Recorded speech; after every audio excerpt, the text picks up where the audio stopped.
What's up, guys? Welcome to this week's weekly outlook, where we just talk about the dollar, the yen, kind of what I'm looking at this coming week. Here are the pairs that we look at in order, and without further ado, let's just dive right into it. So we're going to look at the dollar first.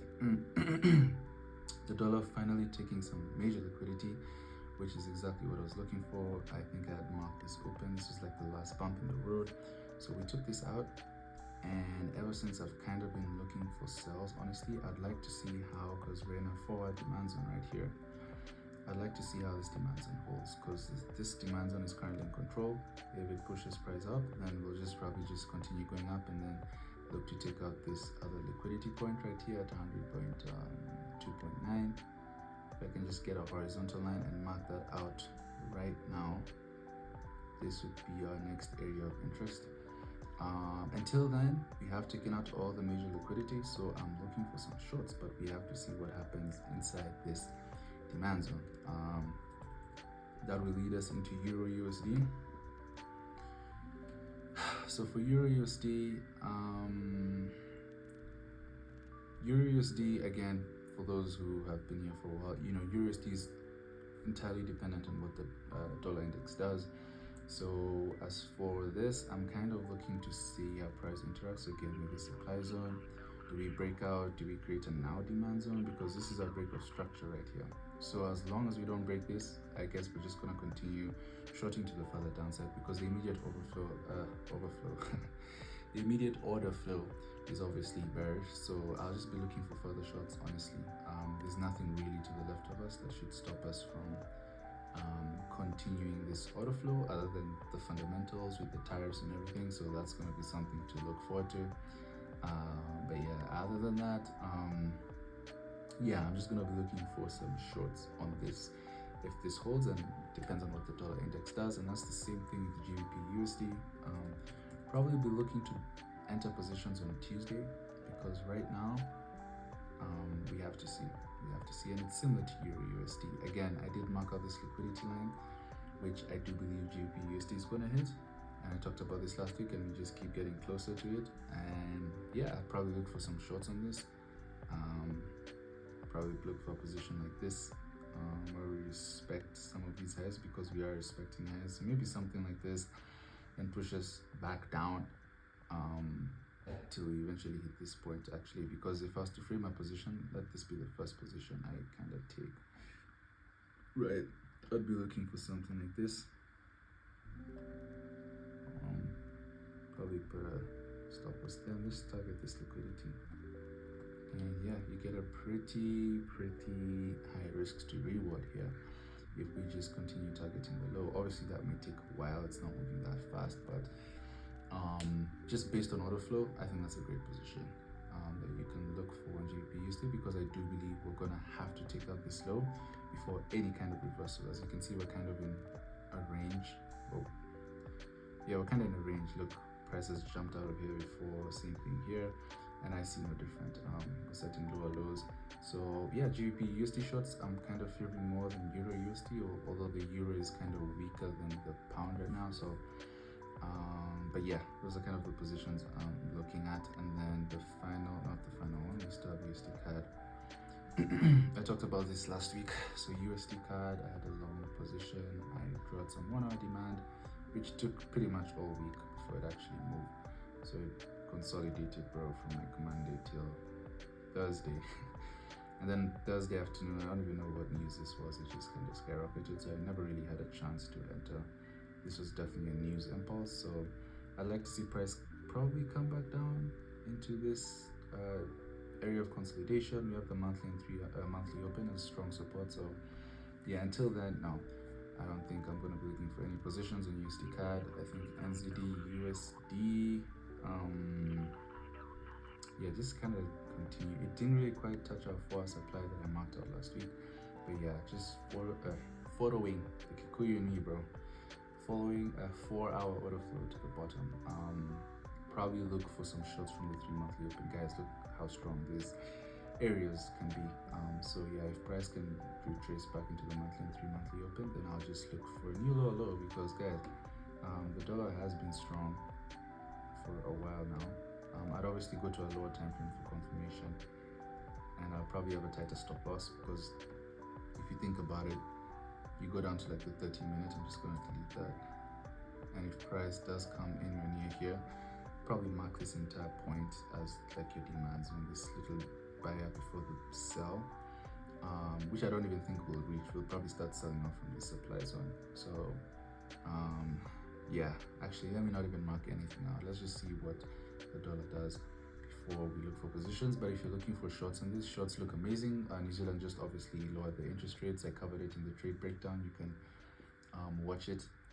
I think it's the previous video after this, previous video before this, but yeah, I talked about it. And so yeah, some shorts probably here do make sense.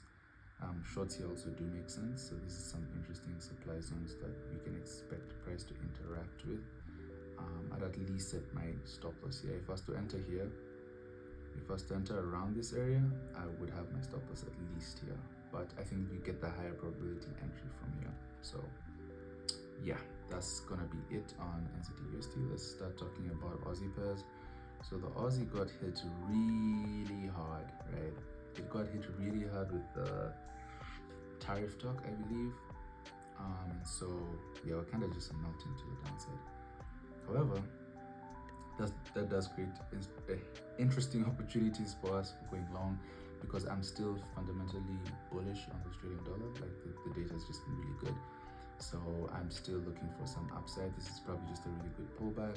We've taken a lot of liquidity, obviously. Probably this is a good demand zone to start looking for buyers, which we're almost tapping into. So Aussie USD, probably not the best, to be honest, because the dollar is kind of bullish right now, and we just have to wait and see what the dollar index does. However, if we do break below the demand zone that I marked out earlier, then I will be looking for reverse upside on the Aussie USD. Yeah, but by now you'll probably know how much I love trading the Australian dollar. Recently it's just been good. I've got so much from the Australian dollar, so probably need to delete all this stuff, to be honest. Yeah, so what can I say, guys? We're back in a demand zone. We did take liquidity the first time, so this makes this a strong demand zone. Why is it a strong demand zone? Because we took liquidity, right? So strong demand zone because we took liquidity. Hope I spelled that right. So we took liquidity over here. If you can see, took some trendline liquidity, and price really skyrocketed up from there, and we're back there, guys. We're back. This is another one of those. I'm gonna take the exact same setup I took. Again, I'm gonna wait for confirmation. Let's see how far this wants to fall. I'm hoping in market open it doesn't open in a bad place where we just don't really have a chance to scale in. But this is looking good for continuation longs, in my opinion. We're right back where we want to be. Nothing much has changed too much. The Aussie did have a weird sell-off right before market close, which I'm going to look into. I found it very interesting. However, I don't think it's anything too serious where I think we're going to, start selling off to the downside. Obviously, we'll wait for confirmation, guys. We're not going to hop into a new position just because there's a strong demand zone. We're going to wait for confirmation. We're going to wait for this fractal high to go. We'll wait for this fractal high to go, and then put our stop somewhere here, and then just target a new high, bro, or at least a 2.9, 3 to 1, basically, at least a 3 monthly open. I mean, once price interacts with the 3 monthly open, you can expect some form of a sell-off. So yeah, that's what I'm looking for in Aussie NZD. Aussie CAD is actually kind of similar because I did trade this last week. 30 minutes is not good. Yeah, this looks a lot like Aussie NZD, guys. I think I can remove that.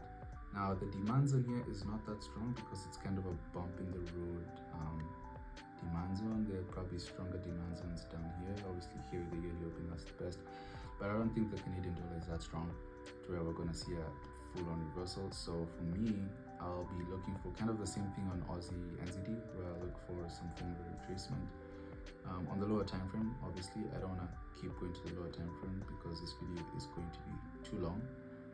but I'll go to the lower time frame and I won't see a fractal high get taken, something a bit of a retest, and then just create a new high, man.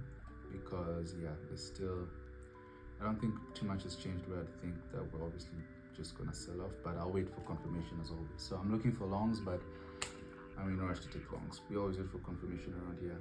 And I think it's at the end of the Aussie. Yeah, so now yen pairs. Yen. This is not the best time to trade the yen, honestly. Like, there are times where I trade the yen almost every week. This is not the best time, other than two pairs, which I'll talk about. So the yen basket, I think this is based on the tariff news.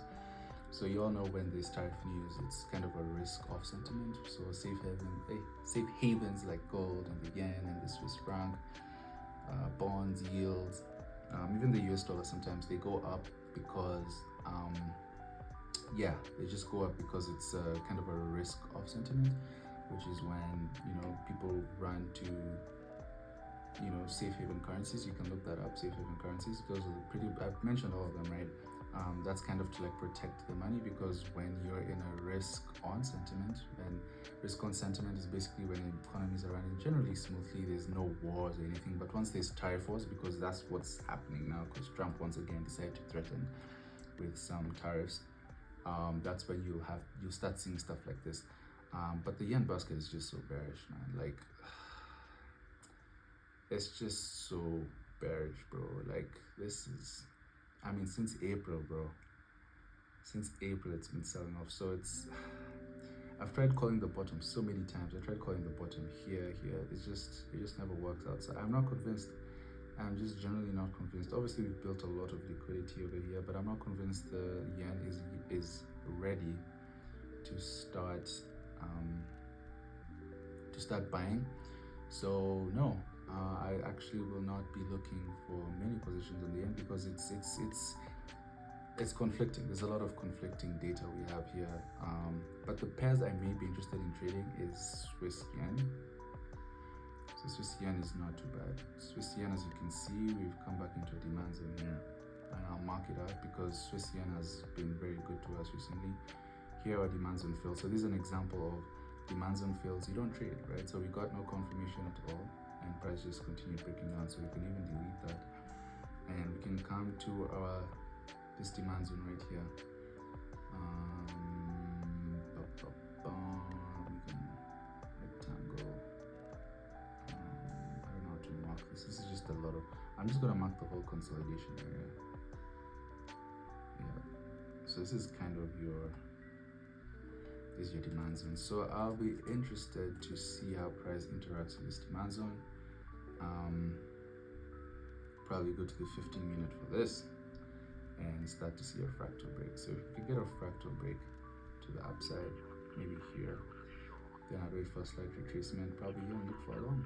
I think it's really that simple. So Swiss yen, I am looking for a long, because the good thing with Swiss yen is Swiss is also a safe haven. So in a safe haven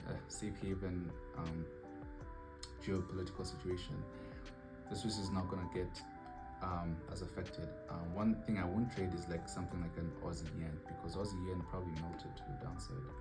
Probably, yeah, look at that, my goodness. I got stopped out at break even here, thankfully, because this is a massive loss, man. And technically we're feeling the gap. We have the yearly open, the 3 monthly open, so it kind of looks good for some longs. But as long as this tariff talk is ongoing, you just kind of want to stay away from trading along the Aussie, the New Zealand dollar, even the euro, the pound, you know, against any of the safe haven currencies, mainly the yen and the Swiss franc. So let's hope this dies down, because bro, trading with tariffs is really hard. Y'all remember March was a problem, right? So we don't more of that. Anyway, Swiss franc pairs are also really consolidating.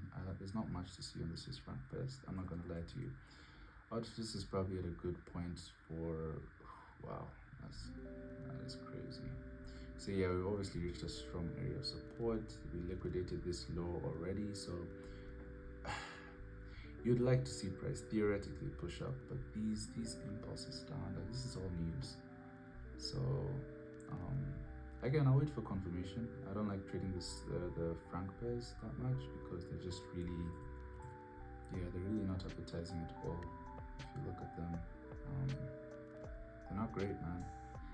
They're pretty slow, they're pretty consolidative, and if you're swing trading and like you're holding these positions overnight, like it's very easy to just get taken out by overnight slippage, right? Because 9.28 at 1 a.m. becomes 9.29. So if you're like 10 pips from your stop loss, you just get stopped out, especially a market open. It's terrible. So maybe USD Swiss once in a while, because USD Swiss usually moves.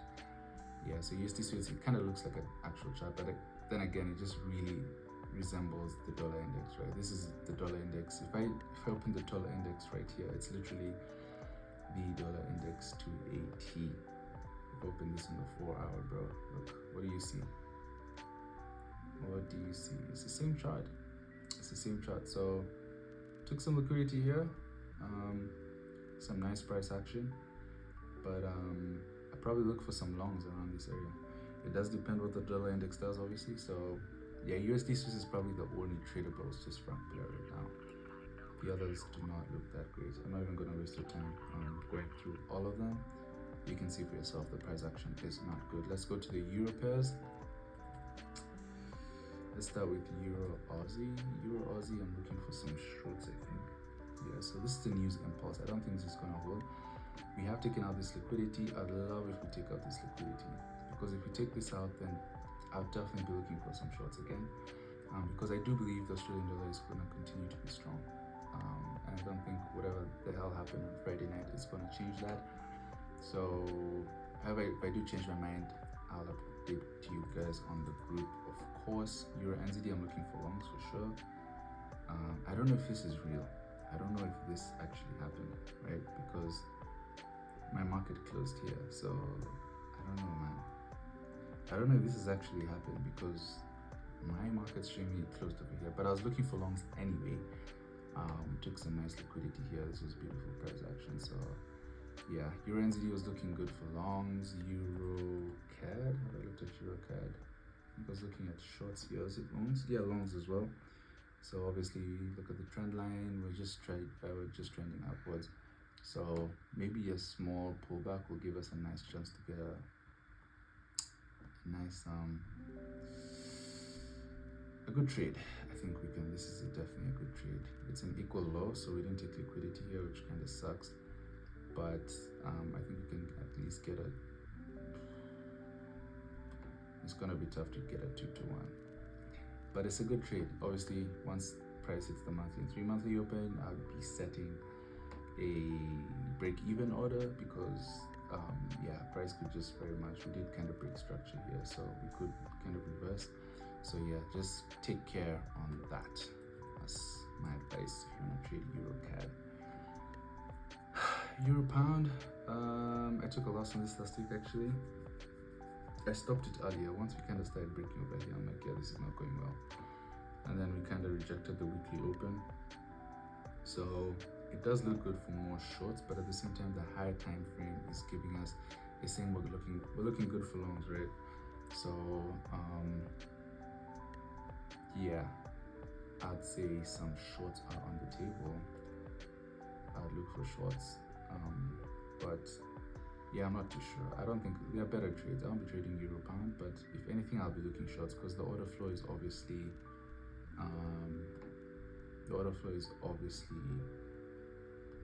bearish, right? Hi, hi, hello, hello, hi, hi, hello, hi, hi, nope, hi, hi, hello. So we did kind of break structure here, but I'm looking for further downside. However, if you look at the daily is bullish, so yeah, not the best. It's kind of conflicting evidence, really. So and we didn't really take any major liquidity here. Okay, we did take out this high, so maybe, and this side took out this previous high, so maybe we can look for some shorts, but not the most enticing. But I'll be monitoring it 100%. Anyway, let's not waste too much time. Let's go to GBP CAD. GBP CAD, nope. It's Euro CAD's much better than this. We're kind of in a range. We're in the middle of the range. No, maybe some shorts at the end of the week, but it's kind of a slow pair, man. So not really. GBP, pound, Aussie. What am I seeing here? Wow, that supply just got ripped through again through the news impulse.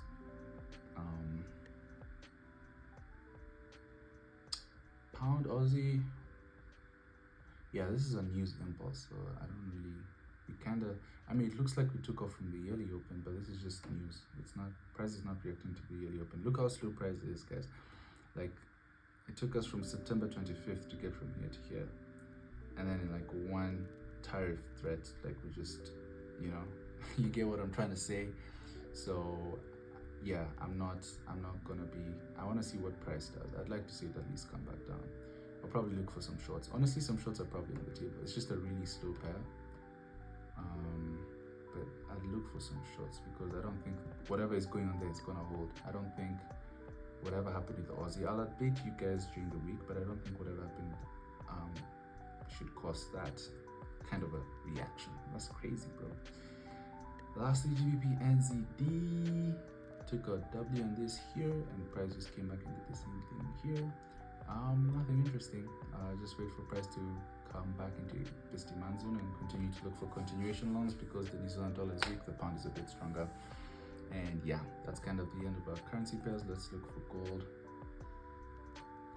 So gold's very bullish. And let me tell you something, guys, because a lot of you guys trade gold. Like, trading gold is really kind of simple. Like, you just want to wait for an impulsive phase, you want to wait for a pullback, and you want to wait for a consolidation. And it doesn't look like much of a consolidation on the 4 hour. But if you do break down to like the 30-minute, what do you start to see? Like, you see an impulse, and then you see a pullback, and then you see consolidation, and it's just, and I told you guys last week, I told you 100% gold is reaching 4,000, and it reached 4,050. This week I can tell you gold is most likely going to reach 4,100, you know. So I don't trade gold as much, but like, guys, we have a demand zone here. We have a 30-minute demand zone. This is a free position that you can take. Easy position, just put your stop right there underneath those lows, and you can just target a new high.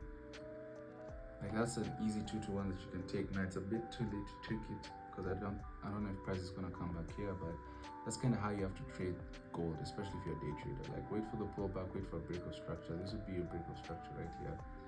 And if you wanted to wait for a second break of structure, you could have one here and then just set your stop loss somewhere here. And you could easily get a 2 or 3-to-1 just trading gold that way, guys. So let's look at Bitcoin.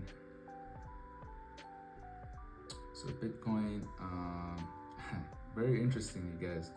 So if you all remember, 2 weeks ago I talked about Bitcoin, and this was a position I wanted to take, and by Sunday it started moving on Sunday, and by the time the market opened on Monday, price had already gone. So we're right back again where we started, and I'm telling you for a fact, I am longing this immediately, guys. If price hasn't taken off already, this is when it comes to crypto, you want to buy the dips. Like, with crypto, I'm not that too planned when it comes to entry model and all that. I just buy the dips. And Bitcoin is going up. Bitcoin, I'll take the exact same position, bro. I will literally take the exact same. Maybe I'll put it under this low.